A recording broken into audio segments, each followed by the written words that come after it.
Welcome to Poindexter's Pointers of Fighting. I'm Poindexter. Let's get into this. So I had a question about what are the best pressure points for street fighting. Okay, so this is an iffy question. When I took karate, I learned some pressure points, and when I used to take kung fu, I learned pressure points, and then I went to a couple pressure point seminars. I learned things like stomach 9 and 10. They're over here in triple warmer 23. It's up here. You hit this one, boom, it knocks the person out. You smack someone here the right way, knocks them out. I'm gonna say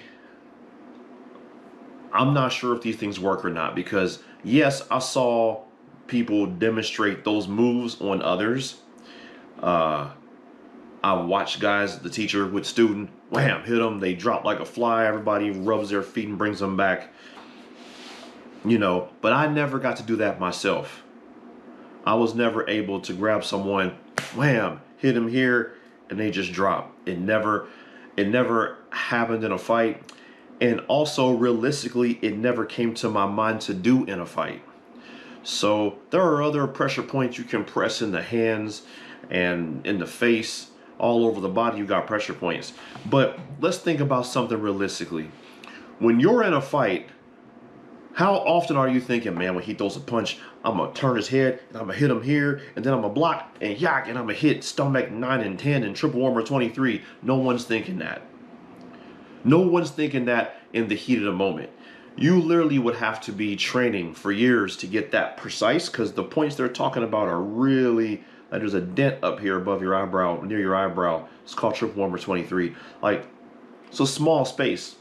It's a really small spot that you can hit perfectly. This takes precision, a lot of training, and the confidence to hit that spot and know something's going to happen. But where do you get that training from? Where do you get the training to do this move in a real situation, not in a situation where you grab someone, have them stand sideways while you hit them in that spot or hit them in this spot perfectly to watch it work? Even if you can hit someone and it actually works, where do you get the training to do that? This is a real thing. This is why I always talk about ring arts and mat arts, because you can learn all these pressure points, but unless you're doing it to someone, how are you going to know it works? It might work. It might be phony. Who knows? I can't tell you. I've trained in it. I can tell you where points are and where to hit them, but I've never done it. So I can't tell you, yes, this is the best pressure point. The only time you can really do a pressure point on someone is when you already have them immobilized and then they're struggling. You get somebody's hands behind their back, or you get them cuffed, or you get them in some position, then you can start twisting on them to force them a direction. Oh, you don't want to move? All right, go that way. Yeah, that works. It works in that situation, but you've already got them immobilized. But to do that in an active street fight when someone's punching back at you, it's not realistic. So the question really kind of is a moot question. Don't even consider pressure points in a real fight where someone's striking back at you. Now, once you get them down, that's different. Then you use their, it's all joints. It's all joints. It's all joints, using joints against them, or under the nose. I love that one. Now, I have used that one in the bar. When I was a bouncer, if someone wouldn't get up, put your hand behind their head, take your finger, stick it under their nose, and lift them right on out of that chair. Guarantee you, they'll move. But that's the only one I've actually used in a real situation, and they weren't fighting me yet. They were just being annoying, and I moved them.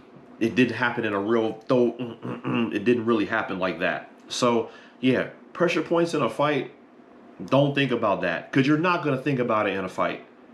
They're going to throw punches, you're going to throw punches, you're going to go for a takedown, or they are, the fight's going to end up on the ground. No one's thinking, say, if I hit this, if I ha, some Naruto shit, and ha. No, it's not going to happen.